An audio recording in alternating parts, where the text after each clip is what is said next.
Know who has been changing his narrative on the coronavirus from the beginning. But in a press conference yesterday, he admitted the severity of it. Take a look. But now the whole world almost is inflicted with this horrible virus, and it's too bad. It's too bad because we never had an economy as good as the economy we had just a few weeks ago. So there's never been anything like this in history. There's never been. Nobody's ever seen anything like this. But we're doing the right thing. We have to get rid of. I mean, our big war is it's not a financial war. It's a war, and it's a medical war. We have to win this war. It's very important. So, you know, it's good that he's finally saying, you know, and acting the way we would have expected several weeks ago, you know, and people are saying, well, it's a while to November. Let's see what's going on. Because when you change the narrative, you know, as he has many times, it makes people uncomfortable. Are y'all comfortable with this new narrative? Is he being more, I don't know, present with what's going on?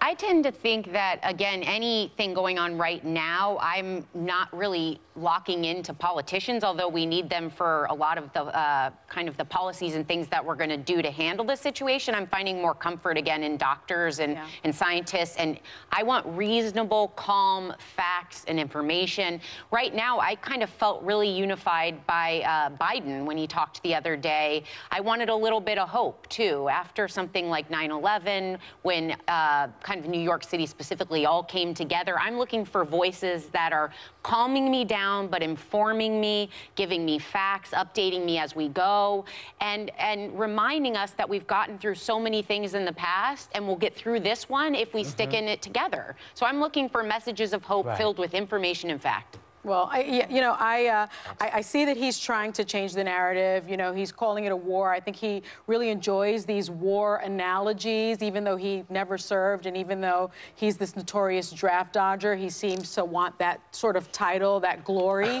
I'm uncomfortable with that analogy coming from this particular president because I don't think he has wartime experience. But I agree with you, Sarah. I think that, you know, this needs to be led by physicians. It needs to be led by medical experts, people with, that kind of expertise.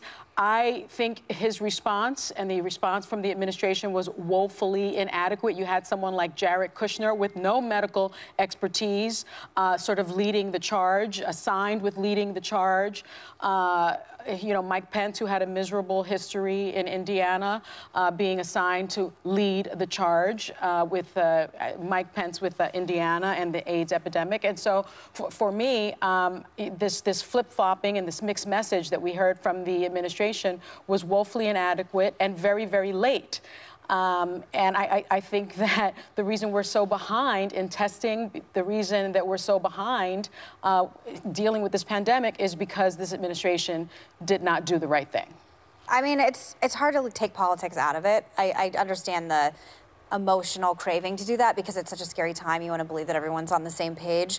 I think the point that Sunny's making is in politics, no matter what, you always have to think that a crisis will happen in any administration or any state in one way or another. The likelihood of some kind of crisis happening while you're serving in office is great because crises happen. And the problem with the Trump administration right now is they use so much political capital in the beginning in the wrong way that now distrust has already been bred with a lot of Americans and with a lot of people within the administration. And I think if you're President Trump, sort of still being combative with the press in a way that he did yesterday. He said, oh, you're all behaving right now. It took a pandemic to do so. It's just ridiculous and a waste of time. And I think what's interesting to me, your point about Jared and Ivanka, I've been upset about their roles in this because they put on hats when they want it. When you're a White House advisor and you want to create policy, you got that hat on. When you want to be a mom at home talking about how to entertain your kids, you got that hat at home.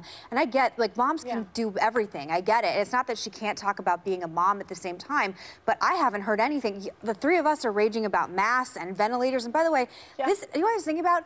This is her hometown. Yeah. This is Ivanka's hometown. If this were happening Yeah. in Phoenix, I'm sorry, you guys, I love this show, but I would probably be at home in Phoenix raging about it because it's my hometown. And mom's so it's living weird paycheck to paycheck, Yes. and mom's being at home. So it's just incredibly tone deaf to me. If you are Jared or Ivanka right now, I am enraged in a way that I haven't felt in a very long time about anything. So it's just sort of strange to me that when they want to be policy advisors, they're policy advisors when it's easy and convenient. But when crap's really going down and there's a huge crisis, you want to put beautiful Instagram photos up. And I, for one, I'm not interested in it. And let's not forget that this president said not too long ago this was a Democratic hoax. That the Democrats, that coronavirus was I mean, was not a literally, hoax. but that verbiage is going to be running attack ads. Yeah, is this November. a hoax? Is this a hoax? Well, Are I think people that's why dying from I'm a also hoax? honing in on science and doctors, because right now you can't remove the politics from it. And every time I turn on the TV, you have to question what was motivation, what was strategy, what was words matter, what the language is. That's why the only people I trust right now are the ones with facts and information that is not politicized, and that is the scientists. Can I say something? Yeah. And I respect that because I think it's a highly evolved viewpoint to say I'm going to listen to doctors and scientists. Unfortunately, I worked in conservative media. My husband works in conservative media for my entire life.